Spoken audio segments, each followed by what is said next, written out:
Good afternoon. My name is Justin Miller, and on behalf of all of the people you see here, my partner Chris Stewart, all of our associates, Tomika Miller, the wife of Mr. Brooks and the mother of Mr. Brooks' children, we thank you for being here. We just came from the district attorney's office where the charges were revealed against the two officers who killed Mr. Brooks. And there are a few things that we just wanted to say on behalf of the Brooks family at this time. You know, I usually don't write anything down because we want to let you know that everything we say is coming directly from the heart. And we've been dealing with this and living with this tragedy just like Miss Brooks and her family from the very beginning. I want everybody to know that we want you to stay focused. This is not the finish line. This is the starting point. Yes, we appreciate and we commend the DA's office for charging these officers appropriately. But that's just step one. Step two is convictions on all charges. And then after that, we have to find a way to try to make things right for the Brooks family and for those children. Like Chris and I have said before, justice is not something that is going to be easy in this case. It never is. How do you find justice for 3 little girls who will never see their father again? How do you get justice for a little girl who, on her birthday, every single year from now until the rest of her life, she will remember that that's the day she found out that her dad died? How do you get justice for that little girl? Since this happened, I've talked to several people who have said different things about what went on, about what Mr. Brooks should or should not have been doing, about what the officers should or should not have been doing. And to those people I say, with these new revelations, again I implore you, look into your heart and have some empathy for another human being, because that's what Rayshard Brooks is and was, another human being. He may not look like you, he may not be where you're from, but he is another human being just like you. Tomika Miller is a human being. She's a mother, she's a daughter, she's a wife, she's a human being just like you. So when you see Officer Rolfe kick Rayshard Brooks after he shot him in the back, while he's laying on the ground dying, think about that before you start to get into things that don't matter at all, that are completely irrelevant to this case, and to generally just to all of us as humans. We should be together on this, not apart. I was taught when I was a kid that you don't kick a man when he's down. I mean, I learned that playing sports. I was taught that was a kind of an American thing. You know, that is one of our ideals. We don't kick people when they're down. Well, what you saw and what we all saw is one officer standing on a man who was dying, standing on top of him. And then the other officer literally kicking him while he was on the ground dying. Literally kicking him while he's down. What that showed me as I was watching that press conference is this. America is not America for all Americans. And as we come to the July 4th holiday in a couple of weeks, there will be a lot of people celebrating. But there will be just as many people who are not going to feel comfortable celebrating, who will still be in the streets fighting for injustice.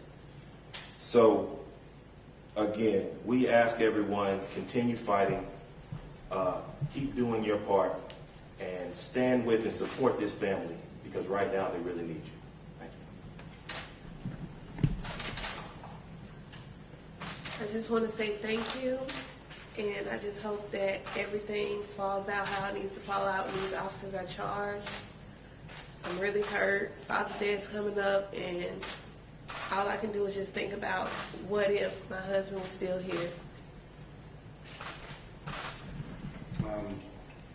The biggest question is how we feel about the charges. And there's a lot of charges. This isn't like a celebration or a victory lap of watching these officers get charged. Nobody's happy, nobody's celebrating, because this never should have happened. We shouldn't have to celebrate as African Americans when we get a piece of justice, like today. We shouldn't have to celebrate and parade when an officer is held accountable for actions that we saw and actions that we didn't know about until today. Some people thought that we would be happy and be celebrating and have a fist in the air, but it's more of disappointment that this is the state of policing and this is where we're at. But I saw a lot of hope today. As the district attorney said, this is the first time another officer has decided to be a government witness and testify against another officer. That's what policing is.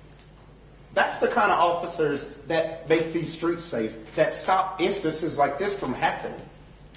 When you're willing to step up and say that was wrong, even if that's going to risk my career, even if people won't like me and other officers will be angry, that's the reason that I always say not every single officer is out there trying to kill somebody. But we're also not going to play that rhetoric game that y'all saw today of all officers are great. No, we've seen what has happened. It's the same assumption that we don't want officers making about black people. That all people are from the ghetto, that all people are hood, that all of us are up to no good, that you need to search every young black male that you see, which leads to situations like this. It's both assumptions.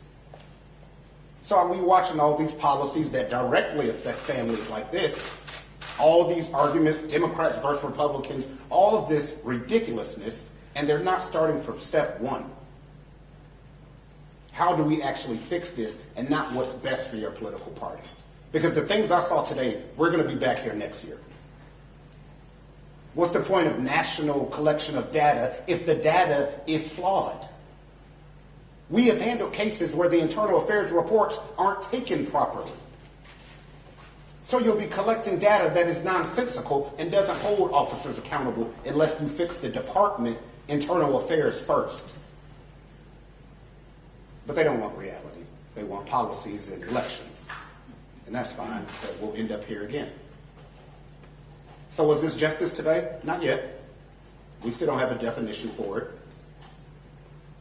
It was more heartache that families have to go through this and fight the public to try and get justice for a man that was shot in the back twice.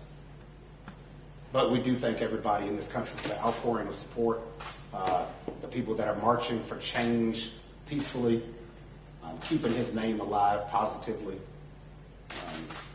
And maybe one day this country will get it right with policing and we'll all come together.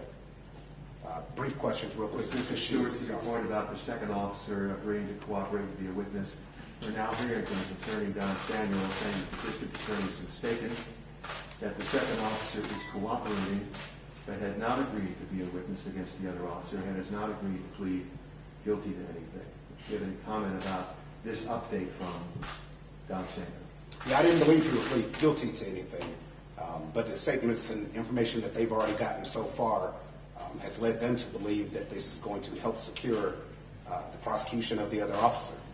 For him to even come in and meet with the district attorney, as you know, that's rare and doesn't happen often. So we look forward to what he has to say and how this will help with the prosecution of the case.